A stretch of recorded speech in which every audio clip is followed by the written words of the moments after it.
Hey, how's it going? Uznixabaldi here, and I have two really interesting battles for you. First one here is on Kralia, Tier 7 battle, and there's only 5 Tier 7s on my team, but there's 7 Tier 7s on the other team. So as the battle starts, I go straight for the base, because that's what you're supposed to do on games like this, especially on this map. There's a big chance that you may get killed on your way to the base. If you excuse the lag spike right there, you're going to see another one a little bit later in the game. This was recorded about April the 21st. So I'm going to go straight for the base right here. And it's funny because half my team is just hanging back defending artillery. At least that's what they say they're doing.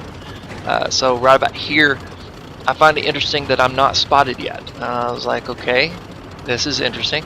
I'm not spotted. And right about here, I go ahead and tell the whole team, okay, I'm at the base. I'm not spotted.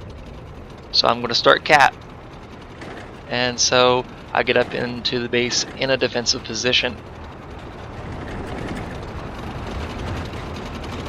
At first I thought I was just going to get right here at this corner and catch anybody coming up the hill, but with the Russian lack of depression, I decided to just hang back and get into this little rock outcrop and just catch anybody coming up the hill.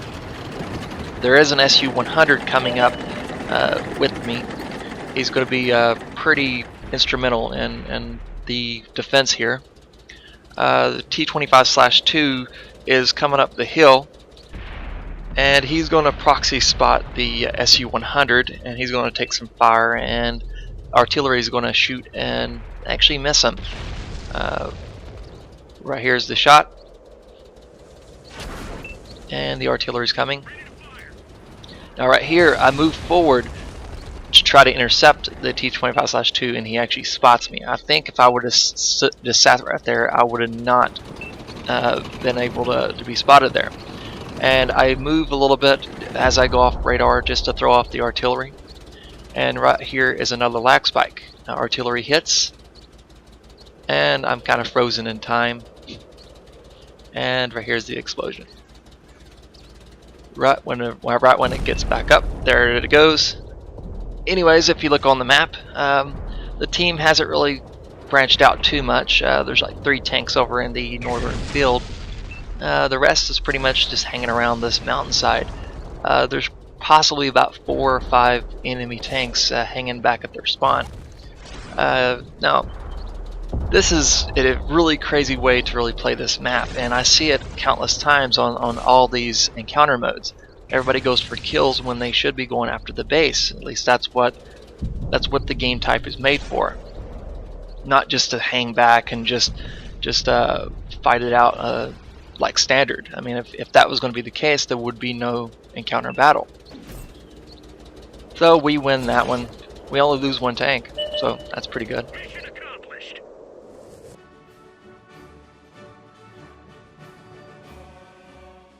Now that we got that monstrosity of a game out of the way, we're going to go to Widepark. It's going to be a Tier 6 game in my T-34-85.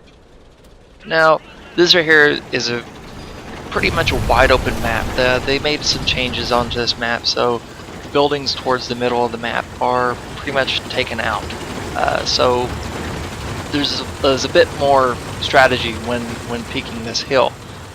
Since I am pretty much a scout tanker, I usually like to use my my tank's limited view range as a way to try to get some easy spots. And I actually outspot this Hellcat. That was actually pretty interesting. But anyways, after I get up on the little hill, I just move around. Because of this tank's lack of gun depression, it's not too smart to actually hang out by that hill because you're just going to get shot at. The turret is pretty good on this tank, but it's not that good. Now, if you notice the Hellcat that was spotting on that hill, he comes over and he goes around. I'm not quite sure what he's thinking here, because there's a big heavy tank coming over the hill. Well, that's not really a big heavy tank. It's just a French tank. He actually kills him. The tank does get taken out, but he's not too happy with that. But it's like, you're in a tank destroyer. I mean, like, if you're not going to be aggressively holding the hill, you need to be back sniping.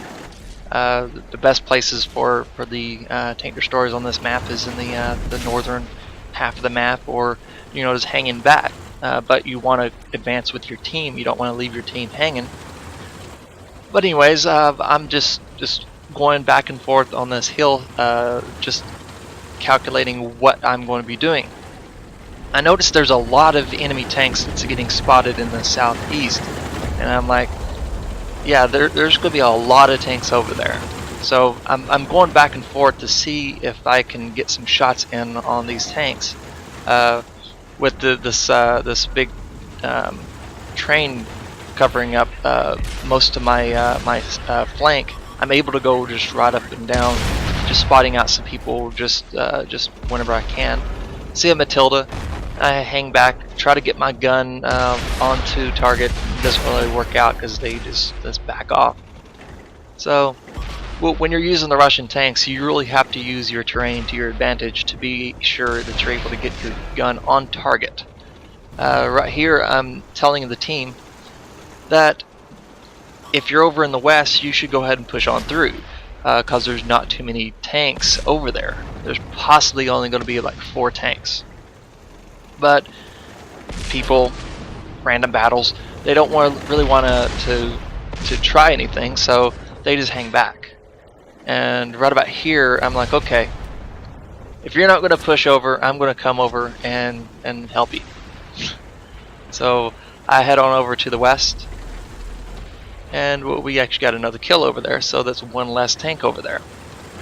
It's almost like nobody just looks at the map and keeps track of how many people is getting spotted at a time, because if you actually pay attention to the map, you're able to see where your enemy is going to be at. And right here, I get to the top of the hill. I'm looking at that KV-1S, and then Nashorn just finds my crosshairs. I shoot on the move and miss him the first time. He actually hits me, deflects off my turret. Really impressed on that one. So then I just charge after this Nashorn, get right on his flank, put a shot in. He tries to move on around, but there's not much he can really do, and we take him out. Now that we have this side over here, I decide to just move on forward, and this right here is really interesting. I take a shot from a Jagdpanzer, another shot from a Jagdpanzer. Apparently one Jagdpanzer here is actually like upgraded, the other one is not. Could you guess which one? But anyways, right here I'm just waiting for the tracks to come back up. I don't want to use my repair kit, and there's a heavy tank right behind me. I actually notice him, and I take a shot on the move, kind of miss. Actually take time to aim this time, and takes the kill. And right here I'm moving on around. I see that one tank destroyer is going straight on to the tank destroyer, so I'm going to go around the side. Right here is pretty much, I'm just going all out for this. Take the aim on the Jagdpanzer. This is the upgraded one. And he actually gets me 2 times, taking out my radio man. I take the kill on him. And here comes the other Jagdpanzer, which I think he's pretty much stock, because he bounced 2 shots off my front end. So he actually kills off that tank. I go in for the ram, and that's the game.